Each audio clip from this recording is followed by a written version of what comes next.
यद्यपि लापरवाहीको कारण, डाक्टरको लापरवाहीको कारण, अस्पतालको लापरवाहीको कारण व्यक्तिको ज्यान गए पनि हामी यतिसम्म चाहिँ बुद्ध छौँ कि अब हाम्रो चेली फर्केर आउनुहुन्।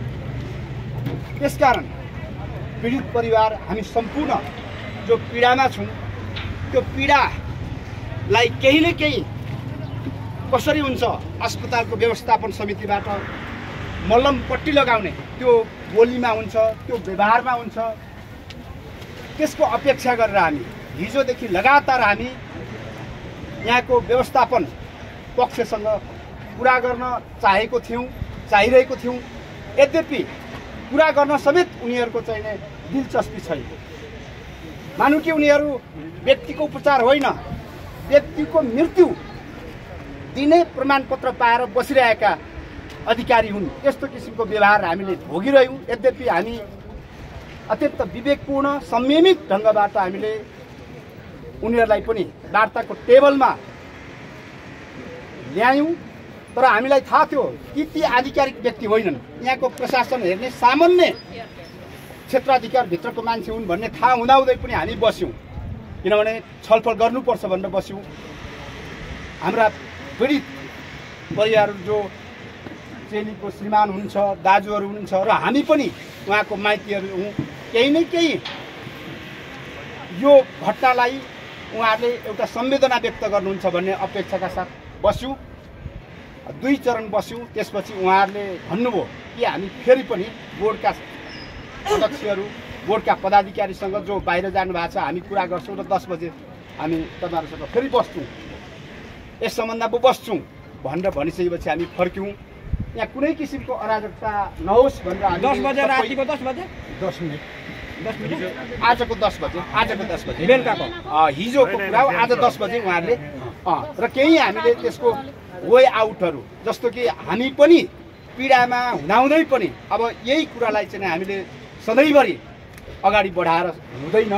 त्यसकारण चाहिँ हामी पनि विवेकपूर्ण छौँ। तर तपाईँहरूले रियलाइजेसन गर्नुपर्छ, हाम्रो असावधानीको कारणले हुनार सकुशल आएको एकजना व्यक्तिको ज्यान गएको छ भन्ने कुरामा चाहिँ रियलाइजेसन गर्नुपर्छ र तपाईँहरूले फेरि आइन्दा यस्तो घटनाबाट तपाईँहरूले सावधानी अपनाउनुपर्छ र अरूको यसरी ज्यान नजाओस् भन्ने किसिमको हाम्रो त्यो कुरोलाई नै उहाँहरूले चाहिँ वास्तवमा आत्मसात गर्न चाहनु भएन। हामीलाई त्यहीदेखि झन् उहाँहरूको नियतमाथि शङ्का भइरहेको थियो। तैपनि हामी पनि मान्छे हौँ, हामीले जति शोक जति पीडा भए पनि अब चेली फर्केर आउन्नन् भन्ने कुरालाई हामीले बुझेर ल ठिक छ भनेर 10 बजीसम्म हामी पर्ख्यौँ। अनि हामी 10 बजे आइसकेपछि हामी सबै छौँ यहाँको सिरसिर हावा सहँदै बसिरहेको छौँ।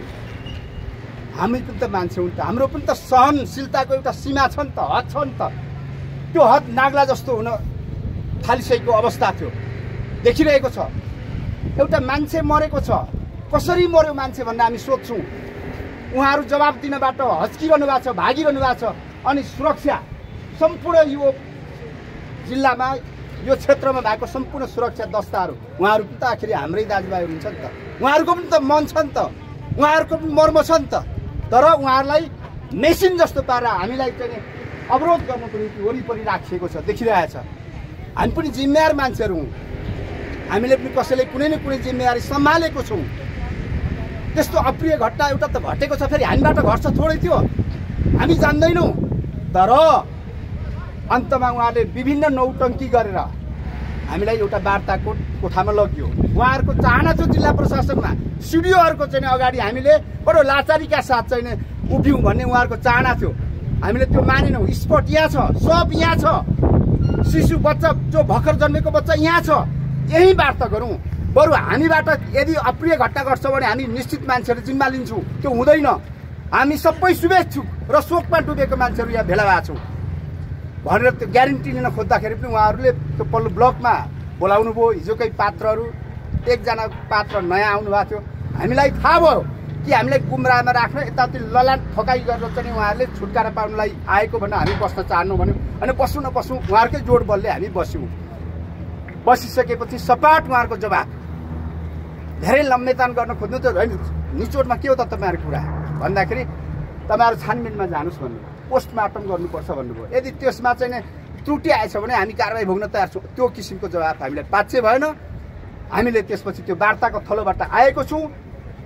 अझ हामीलाई पीडामाथि थप पीडा उहाँहरूले अरू थप छुरा घोप्नु भएको छ। उहाँहरूको व्यवहारले छुरा घोप्नु भएको छ। त्यसकारण साथीहरू उहाँले थाहा पाउन् कि हामीले अब हाम्रो माग त कि त्यो चेली फिर्ता हुनुपर्छसम्म हामी अब पुग्छौँ। उहाँहरूको हातबाट चेलीको ज्यान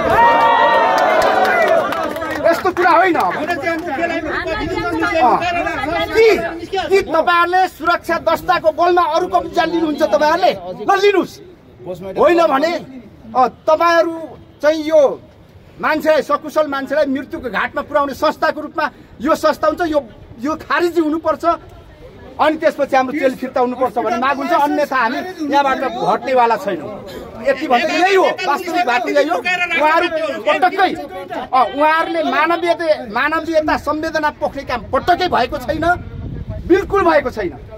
उहाँहरूबाट डिमोरलाइज गराउने काम भएको छ। या हामीलाई उहाँहरूले मान्छे नै देख्नु भएन कि त्यस्तो भएको छ। यति मैले हजुरलाई जाहेर गरेँ। हामी चाहिँ शोकमा छौँ। अझ के चाहिँ शोक बेहोर्नुपर्छ। हामी तम तयार भएर बस्नेछौँ। तर अब यसरी नै लुकेर उहाँहरू बस्न पाउनुहुन्न। फेरि नेपाल पुलिसलाई उसले सेटिङमा मिलाएर दुई दिन चाहिँ तर हामीलाई विश्वास छ। हामीलाई विश्वास छ हामी पनि मुख सुकाइ यो परिसरमा बसेको त उहाँले पनि देखिरहनु भएको छ नि त कि हामी यहाँ चाहिँ कुनै मनोरञ्जनमा आएको हौँ, रमाइलो गर्न आएको। त्यसकारण होइन उहाँहरू पनि हाम्रो मानसिकता बुझ्नु भएको छ, बुझ्नुहुन्छ। र साथीभाइहरू अब हाम्रो चेली गुमे पनि अरू मान्छे नागरिकहरूको यहाँ हत्या हुनु हुँदैन। त्यसप्रति पनि हामीले अब खबरदारी गर्नुपर्छ भन्दै अब हजुर यहाँ अब धेरै भाषणबाजी गर्ने कुरा होइन। हामी शोकमा छौँ। हाम्रो चेलीलाई यही हो भने जसरी उ भएको छ त्यसरी गर्नुपर्छ भन्ने कुरा राखेँ। यति भएको छ। यहाँभन्दा कुनै भनौँ अगाडि बढ्न सकेन। यतिसम्म भनियो कि तपाईँसँग म त्यो वार्ता गर्न आएको छ। उनीहरू हाम्रै सदस्यहरूमा तपाईँसँग म वार्ता गर्ने होइन भने जस्तो कुरा गरेर वातावरणलाई उत्तेजित गराउने काम पनि भयो। हामी जो आधिकारिक रूपबाट छानिएर त्यहाँ कुरा गर्न गएको छौँ त्यही मध्येबाट तपाईँसँग कुरा गर्ने होइन भने त्यस्तो भएको छ। अत्यन्त अपमानजनक ढङ्गबाट उहाँहरूको व्यवहार अगाडि बढेको छ र यसलाई चाहिँ हामीले प्रतिकार गर्ने हो। ठिक छ यो त